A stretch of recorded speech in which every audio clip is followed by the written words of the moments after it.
Hi, I'm Ryan McDonald. Welcome to the video tour for Enter the Matrix.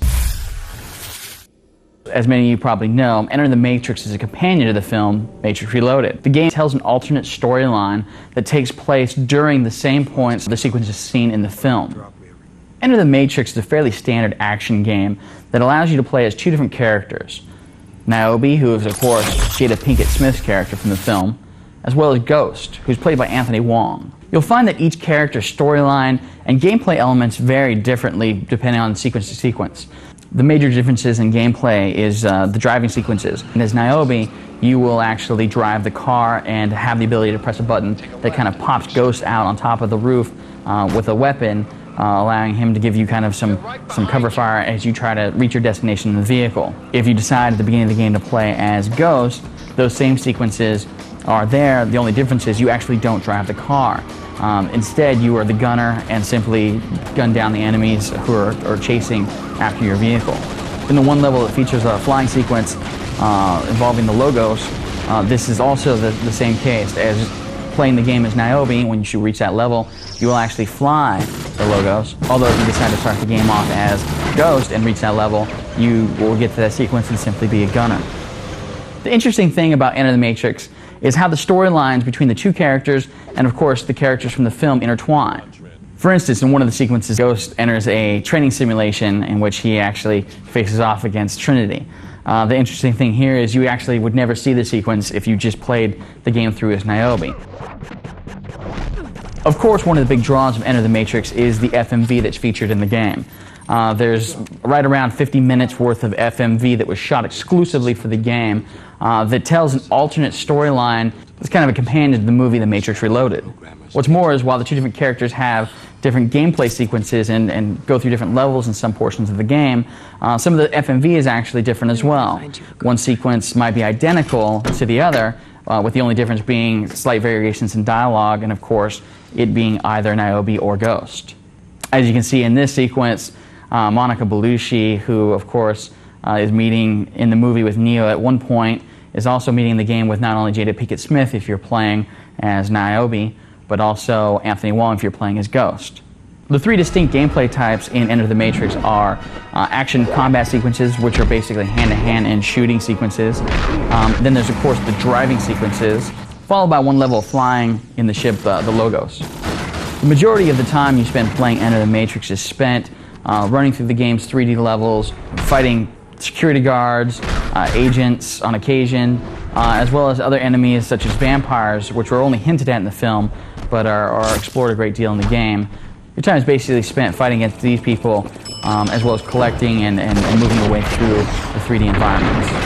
The hand-to-hand combat is fairly simple. You have a punch button, you have a kick button, you have a jump button, and of course the focus button. The focus button allows you to slow down time so that you can more easily escape your enemy opponents as well as dodge bullets. Basically, just by repeatedly hitting punch or kick, you can string different combinations together.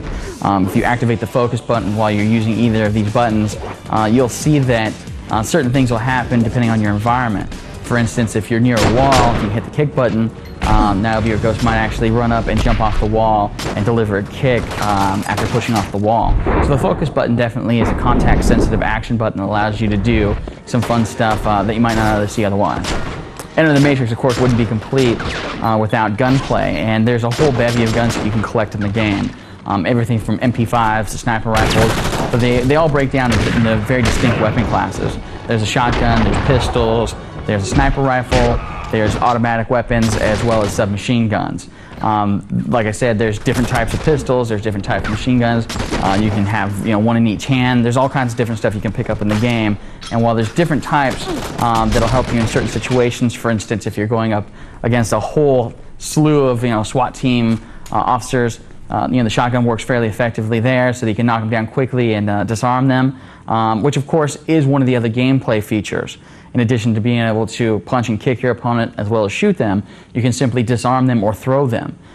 If you hit the disarm button, you'll see your character reach out, grab the weapon or the arm, do some fancy move, and basically take the gun away from them. By simply hitting two buttons at the same time, you can actually reach out and grab your opponent and throw them. The controls in the 3D action portion of Enter the Matrix give you the option to enter a first-person mode. not only so you can look around your environment and see the things around you, but also so that you can target enemies with either your sniper rifle or actually any firearms, so that you can better take aim and hit enemies from afar. One of the options available to you at the game's title screen is the hacking option, which is basically a little mini game that's kind of like a logic puzzle. You have to kind of figure out which one leads to next. So for instance, you would type in, help directory, and that would list, tell you kind of what the first step is. And then from there, you kind of branch out further and further until you basically would be hacking out this, this computer. There's some fun stuff you can do with it. There's some storyline information that comes through it, but for the most part, it's a neat way to enter cheat codes as well as view some of the images that are hidden in the game, such as artwork and some bio information. And of course, if you'd like to view the FMV that's included in Enter the Matrix, there's a way to do that through the hacking method as well. Damn, not who I was hoping for. There is one interesting thing that comes out of hacking the Matrix, and that, of course, is it gives you the ability to see the maps of the levels. Aside from seeing the maps of the levels, you can also drop weapons throughout the levels, so you can kind of make it a little easier for yourself the next time you went through the game. In addition to that, you'll come across Trinity in the hacking portion of the game and be able to get some help from her. One of the things that she'll be able to activate for you is a sword. This sword is, for the most part, pretty much a cheat to a certain extent, which basically changes your throw animation to an animation that features a sword, as you can see here. Of course, another thing that you'll find through cheat codes, there's tons of cheat codes for Enter the Matrix. There's stuff that, infinite ammo, infinite health, low gravity, all kinds of fun stuff in the game, as well as like a little taxi minigame thing that's kind of cool to check out. But as you've probably seen behind me here, there's a multiplayer game. There's actually a two-player fighting game hidden within Enter the Matrix that you can find cheat codes for. And while there's only a certain number of levels you can play on, there are multiple different characters that you can play on those levels as. While it's unfortunate there's no character select screen, and simply the character selection is only based on the level that you're selecting, there are characters such as Morpheus, Agent Smith, Vlad, Cujo, Ballard, Sephiroth, as well as a comical pair that's the sewing woman and the janitor, which are just two background characters featured in Enter the Matrix. Of course, Enter the Matrix is available for PC, PlayStation 2, Xbox, and GameCube. So one of the questions a lot of people ask is, what are the differences between the different versions? There's really no difference as far as the design and the gameplay. But for the most part, the differences between the PS2, Xbox, and GameCube versions are the PlayStation 2 has a little bit of frame rate issues, as well as the PC version. And then aside from that, basically the controls, just the physical controllers themselves.